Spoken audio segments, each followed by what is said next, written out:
Like, this hair doesn't fit in the hat. It's just not how I was built. Like, I have a big butt, I have a big thighs. It's like extra long is literally the brand name. I'm gonna pay $100 for slippers. Let alone $200. Or $200 for slippers, yeah.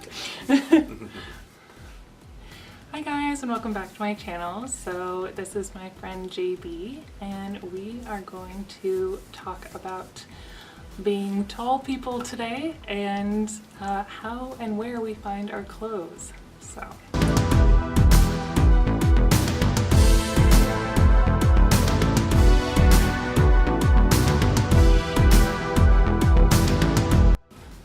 Yeah, so for me, when it comes to finding jeans in particular, it's extremely difficult for me to find, in the sense that I don't understand how a lot of brands have where calves is the same size as their thighs. Like, for me, that is just not how I was built. Like, I have a big butt, I have a big thighs from working out.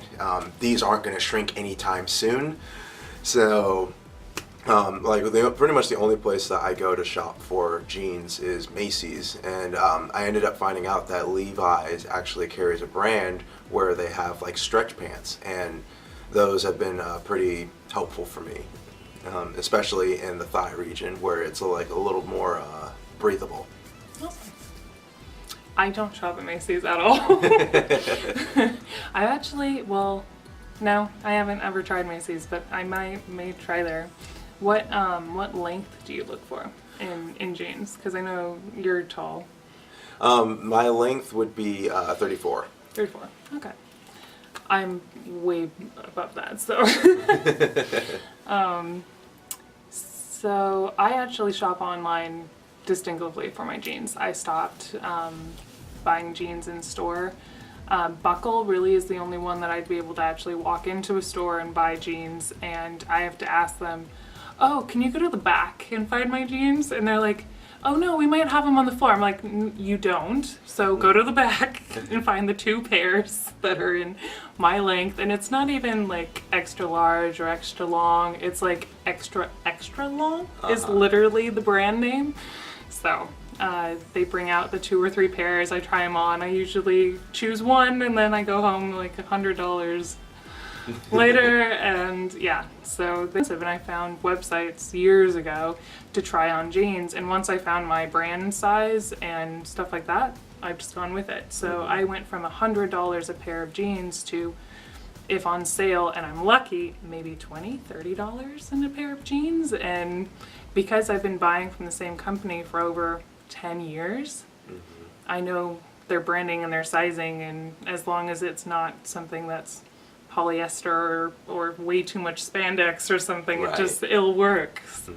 Well, it's just as you said, it kind of just depends on the brand, and particularly with Macy's, what I also found kind of helpful was you know, as I was saying, my size is 36, 34, and because of kind of like my athletic build, I do need something that's a little more stretchy. So with the Levi's jeans, I've been able to accomplish that. Whereas before, they used to carry Sean Johns, and Sean John was a pretty good one for me as well, but they stopped carrying it in their particular store.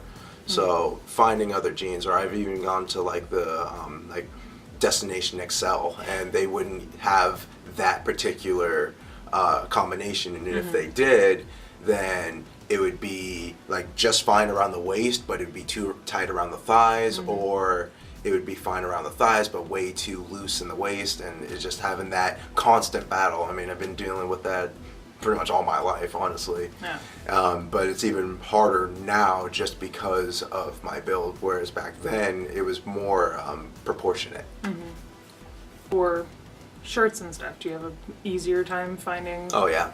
A lot easier? A lot easier. Okay. It's just a matter of just style at that point. Yeah. But yeah, shirts are super easy to find. I always have to go up maybe just an extra size. So normally I can be able to fit into like a large t-shirt like this one. But like when it comes to long sleeve shirts, I have to go up to extra large just because more so like the arm length as well as just the circumference around the chest as well, since these do pop out a little bit too. So gotta compensate for that. I mean, I have the same issue. I mean, this is an extra large sweatshirt from, I think it's Abercrombie. I have to look at the brand. But yeah, I mean, I'm really lucky. I have really long arms, but an extra large on me then fits my like shoulders and my arm length. But if it's a button up or stuff like that, then I run into the issues with like the collars and the cuffs and the stuff like that, where it doesn't fit. It'll fit in one area, but it won't fit in the other. Right. And it either has to be like too big and loose, and then I'm like tucking it into my jeans, and I'm like trying to fiddle with it. So, yeah. The shirts though in general is a lot easier. I can go to any store really and find something that would work.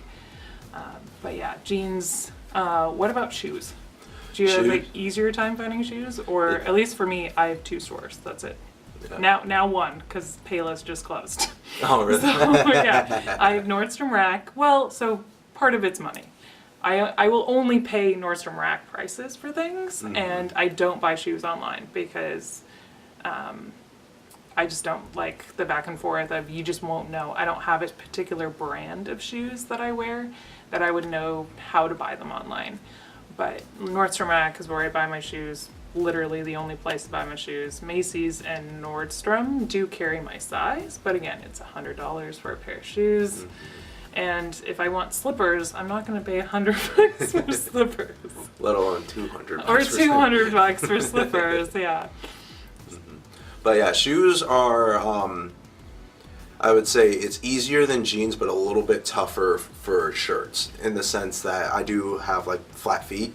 So I can't just walk into a store and just pick any shoe that I want, because generally some of the shoe brands, Jordans in particular, where the kind of the width of the shoes would be a little bit too tight. So having to find shoes that are a little bit more wide in the base would be can pose as a challenge at times, but for the most part it's pretty it's relatively easy, but not as easy as finding a shirt. So do you have the same problem I do with hats? Is it hard for you to find hats that fit your head? I never wear hats, honestly. It's more so beanies. I do like beanies, but as far as like baseball caps and whatnot, I kind of grew out of that. So I'm part of this tall group on Facebook, and it's literally an all tall women's group, and we talk about brands and we talk about like where you find things. I mean, but the funniest one was hats. Now, like, I don't, like, if you were to just go to a store and like buy a ball cap, it's not gonna fit me. Right. Like, and I don't wear hats. Like, this hair doesn't fit in the hat. But like the funniest part about it was like I wanted a sun hat. I've never had a sun hat, and I wanted one of those really obnoxious wide brim hats for the summer. And kind of like horse track racing type of hats? Yes, exactly. A horse track racing hat, and I found one. But I had to go through this tall girls group because they happen to know brands of like what works for them, and so that's what I bought. I bought one off Amazon. It fit me perfectly. It was just yes, it was really exciting, and I wear it a lot during the summer. And I should have worn it last week when I did my gardening video, but I didn't. Like I said, the only things that I struggle with are jeans and then shoes to an extent, but everything else is pretty smooth sailing from there. Yeah, it's just more style preference at that point. Yeah, same. I mean, jeans are always hard to find, and shoes are too. And I have a pair of shoes in my closet from years ago because I bought a second pair, and I'm finally down to like, okay, I've worn these shoes enough, and I can take the other pair of shoes out. No, I generally just buy one. There was a time where I would buy 2, but now that, unlike you, I actually purchase shoes that are more like 100 and more. They probably last longer than mine. So I try to be more cost effective about it by only buying one, and then just wearing that until it runs out. Awesome. Yeah, so that's pretty much it for clothing on my end. Let's see, jewelry. How is jewelry for you? Well, I like anything in silver. So silver or platinum or white gold, which gets more expensive. Of course. The way it goes. But I love antique jewelry. So all of this, other than the jewels, they're all antique jewelry. So it's white gold and silver. And so it's not anything super expensive, but if I go into like an antique store, I have to look at all their all their stuff. Mm-hmm. Very nice. For me, it's mainly just earrings and chains at the moment. No. As I'm starting to, you know, progress in my career, eventually I would get myself, like, I've always wanted this this Michael Kors all black diamond encrusted watch. Wow. Like I've been watching that or been looking at that for the past like 5 years now, and I'm just keep telling myself that I'm going to get it one of these days, but it's like $450. I'm like, one of these days it'll happen. Yeah. But I mean, for the most part, it's just just earrings. Yeah. Yeah, I had my goal was like I wanted a diamond, of course, and I ended up buying this 1920s engagement ring that's just a single solitaire, but I really, really wanted it and I really liked it, and I was like, do you know what? If I can buy myself a diamond, right? I mean, it's 2019. Right. So I did, and now I've been really happy with it, and I do not wear it on my engagement finger because I got weird looks, and I'm like, oh, I'm not actually engaged, but okay, I'm moving it to the other hand. So. I see. Mm-hmm. Yeah. That's how it goes. Mm-hmm. Exactly.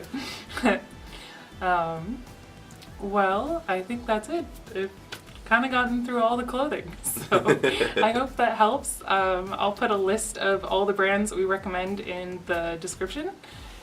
Thank you guys for watching, and I will see you guys in my next video. Have Bye. a good one.